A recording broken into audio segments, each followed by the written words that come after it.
मशरिक़ वस्ता पर जंग के बादल मंडलाने लगे। इस्माइल हनिया की शहादत के बाद ईरान का सख्त रद्द-ए-अमल।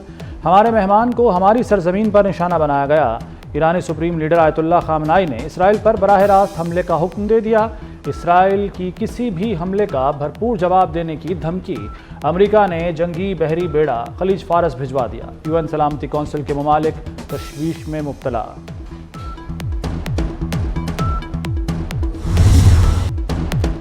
शहीद इस्माइल हनिया का सफ़र आखिरत आज कतर के दारुल हुकूमत दोहा में सुपुर्द खाक किया जाएगा। इस्माइल हनिया की तेहरान में नमाज जनाजा अदा की गई। सुप्रीम लीडर आयतुल्लाह खामनाई ने नमाज जनाजा की इमामत की। हज़ारों अफराद का शहीद इस्माइल हनिया को खराज अक़ीदत। हनिया को इसराइल ने मिसाइल हमले में शहीद किया था।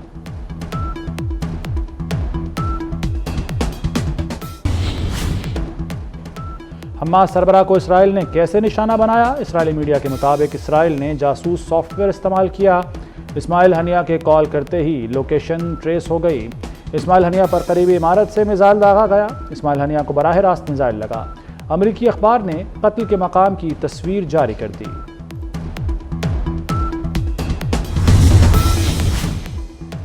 इसराइली दरिंदगी के खिलाफ आज यौम सोग मनाया जाएगा। वज़ीर-ए-आज़म शहबाज शरीफ की ज़ेर सदारत इजलास में फैसला। पूरे मुल्क में इस्माइल हनिया की गायबाना नमाज जनाजा होगी। कौमी असम्बली में खुसूसी करारदाद भी पेश की जाएगी। तेहरान में इस्माइल हनिया को शहीद करके आलमी कानून तोड़ा गया। नेतन्याहू खुलेआम दरिंदगी कर रहा है। वज़ीर-ए-आज़म शहबाज शरीफ की इस्माइल हनिया के कत्ल की शदीद मजम्मत। कहा, इस्माइल हनिया की शहादत पर हर आंख अश्कबार है। ऐसी सफ़ाकी पहले कभी नहीं देखी। ये वाक़या तरक्की याफ्ता ममालिक के लिए बड़ा चैलेंज है। फ़लस्तीन में 9 माह से खून की होली खेली जा रही है। 40,000 फ़लस्तीनी शहीद किए जा चुके हैं। लाहौर की पिच पर बादलों और इंतज़ामिया में ज़बरदस्त मैच। बादल 7 घंटे मुसलसल बरसते रहे। 360 मिलीमीटर बरसकर 44 साल का रिकॉर्ड तोड़ा। इंतज़ामिया ने चंद घंटों में मुश्किल हदफ पूरा कर दिया। लाहौर शहर में ज़िंदगी मामूल पर आ गई। अहम शाहराहें और सड़कें क्लियर। बारिश का आगाज़ सुबह 4 बजे हुआ। मुतादिद इलाकों में पानी जमा हो गया। बाद सड़कों पर 1.5 फुट तक पानी जमा था। 5 बड़े अस्पतालों में भी बारिशी पानी आया। बारिश से छतें भी टपक पड़ीं। बिजली की फराहमी मुतासिर हुई। मुख्तलिफ हादसात में 3 अफराद जाँ बहक, 7 जख्मी हुए।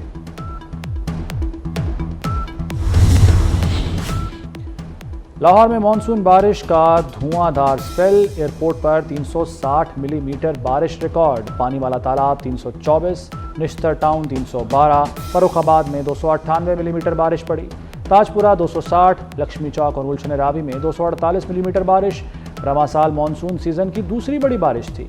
गुज़श्ता दिनों में ताजपुरा में 315 मिलीमीटर बारिश हुई थी। बारिश का सिलसिला 7 अगस्त तक जारी रहेगा। 7 घंटों की बारिश का पानी 2 घंटे में साफ किया। सर्विसेज अस्पताल में सुबह 9 बजे पानी आया, 10 बजे निकाल दिया। वज़ीर इत्तलात पंजाब अज़मा बुखारी ने प्रेस कॉन्फ्रेंस में वीडियोस भी दिखा दी। कहा, कुछ लोग पुरानी फुटेज वायरल कर रहे हैं। केपी में बारिशों से 24 अफराद जाँ बहक हुए। प्रोपागंडा करने वालों ने केपी की फुटेजेस देखी।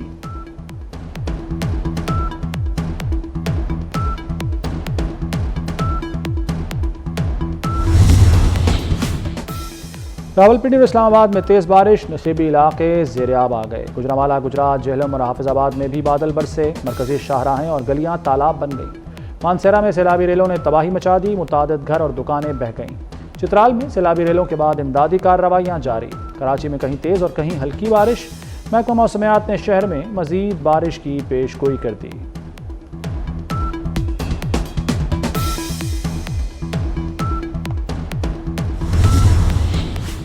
इस माह मामूल से ज़्यादा बारिशें हो सकती हैं। बारिशों का हालिया स्पेल 6 अगस्त तक जारी रहेगा। दूसरा स्पेल 7 अगस्त से 15 अगस्त तक जारी रहेगा। महकमा मौसमियात के मुताबिक तरबेला और मंगला डैम्स में सैलाबी सूरत हाल का खदशा नहीं। रावी के नदी नालों में तुग़यानी का खदशा है। बारिशें जारी रहीं तो चनाब में सैलाबी सूरत हाल हो सकती है।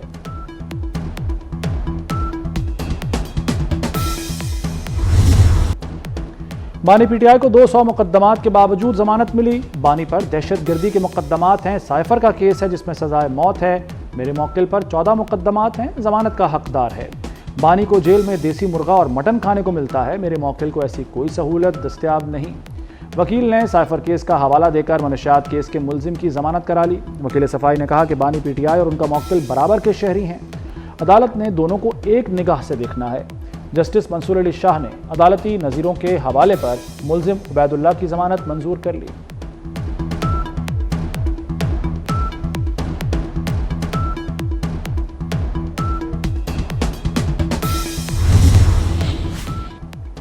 चीनी शहरियों के लिए 14 अगस्त के बाद वीज़ा मुफ्त होगा। चीनी सनत की मुंतकली मुफीद होगी। वज़ीर-ए-आज़म शहबाज शरीफ की चीनी वफ्द से गुफ्तगू। कहा पाक चीन दोस्ती लाजवाल रिश्ता है। मुश्तरका मंसूबे दोनों ममालिक के मुफाद में हैं। पेशाम वाक़े में मुलव्वस अफराद को पकड़ लिया। मुलव्वस अनासर को सख्त सज़ा दी जाएगी।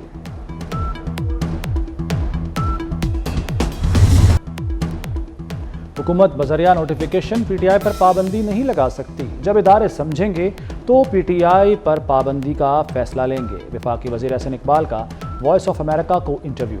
कहा पीटीआई पर पाबंदी आईन और कानून के मुताबिक होगी। मौजूदा तर्ज़ सियासत के साथ पीटीआई की पाकिस्तान में कोई गुंजाइश नहीं। अदलिया अदम इस्तेहकाम लाती है तो ये पाकिस्तान की खिदमत नहीं। जो अलायंसेस हम बना रहे हैं इंशाल्लाह आइंदा 15 दिन के अंदर हम कोशिश कर रहे हैं कि इसको एक बड़ा ग्रैंड अलायंस बनाएं और उस पर हम तमाम उन पॉलिटिकल पार्टीज़ को साथ पिलाएं। फौज के दरमियान और अवाम के दरमियान मुस्लिम लीग नून ये लोग अपना फासला बढ़ा रहे हैं। पीटीआई ने एक बार फिर ग्रैंड अलायंस बनाने का ऐलान कर दिया। असद कैसर कहते हैं कि 15 रोज में अपोजिशन का ग्रैंड अलायंस बनाएंगे। सब पार्टीज को इकट्ठा करके भरपूर तहरीक चलेगी। अपोजिशन लीडर उमर अयूब ने कहा कि बानी की रिहाई के लिए जेल पर रॉकेट हमला नहीं कर सकते। नून लीग और पीपल्स पार्टी फौज से दूरियां पैदा कर रही हैं। कानून साजी पार्लियामेंट का इस्तेहकाक है। अदलिया का काम कवानीन की तशरीह करना है। पाकिस्तान बार कौंसिल ने अपने 243वें इजलास का एलामिया जारी कर दिया। एलामिया में कहा गया कि रियासत अपना इख्तियार सिर्फ अवाम के मुंतखब नुमाइंदों के जरिए इस्तेमाल करेगी। मुंतखब नुमाइंदे अरकान असम्बली हैं जो कानून बनाएंगे।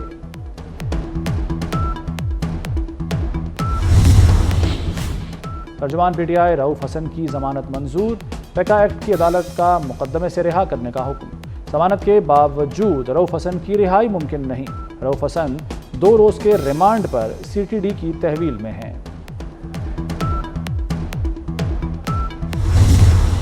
Not only about getting the fund but making sure that this time around we do the structural reforms.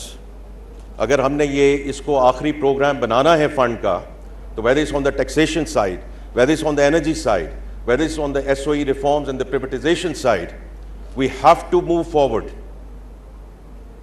because we do not have the space and we do not have the room anymore to dither on this agenda. IMF का नया programme आखिरी होगा। वज़ीर ख़ज़ाना मोहम्मद औरंगज़ेब का दावा। मुआशी इस्लाहात को ही तरक्की का राज करार दे दिया। कहा IMF से छुटकारे के लिए इदारों में इस्लाहात नागुज़ीर हैं। नुकसान में चलने वाले इदारों की निजकारी करना होगी। करेंसी डीवैल्यू होने से मईशत को बहुत नुकसान पहुंचा।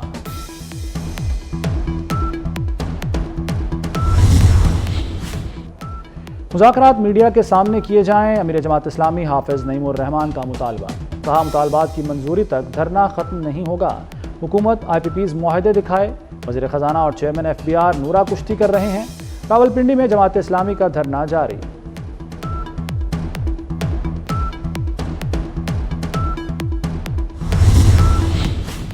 MKM वफ्द की वज़ीर-ए-आज़म शहबाज शरीफ से मुलाकात। अता तारड़ कहते हैं कि ज़ायद बिलों और बिजली मामलात पर मुस्बत गुफ्तगू हुई। बिजली के मसाइल का हल वज़ीर-ए-आज़म की तरजीह है। लोग इस मसले पर सियासत करना चाहते हैं। मुत्तहदा ने हमेशा इस्लाहात पर मुस्बत किरदार अदा किया। मुस्तफ़ा कमाल ने कहा कि IMF की तलवार हमारे सर पर है। चैलेंजेस को सामने रख कर ही आवाम को रिलीफ दिया जा सकता है। सदर PTI चौधरी परवेज़ इलाही की तबीयत नासाज। पसलियों में फ्रैक्चर से सांस लेने में दुश्वारी। डॉक्टरों ने परवेज़ इलाही का तफसीली मुआयना किया और मुख्तलिफ टेस्ट किए। परवेज़ इलाही को मुकम्मल आराम का मशवरा दिया।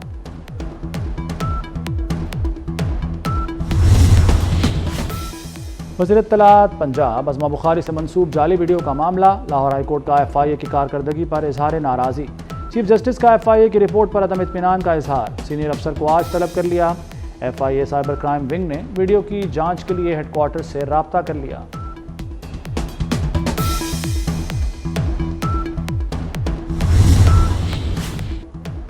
खलील रहमान कमर हनी ट्रैप केस, मुलजिमा आमना अरूज को 14 रोज़ा जुडिशल रिमांड पर जेल भिजवा दिया गया। इंसदाद दहशतगर्दी अदालत ने मुलजिमा के मजीद जिस्मानी रिमांड की इस्तदा मुस्तरद कर दी। प्रॉपर्टी डीलर हसन शाह ने खलील रहमान कमर के अगवा का मंसूबा बनाया, लड़की का अदालत में बयान। रेलवे ने किरायों में 150 रुपये तक कमी कर दी। AC क्लास टिकट में 100 से 150 रुपये तक कमी। इकॉनमी क्लास का टिकट 50 रुपये तक सस्ता मिलेगा। इत्तलाक 3 अगस्त से होगा।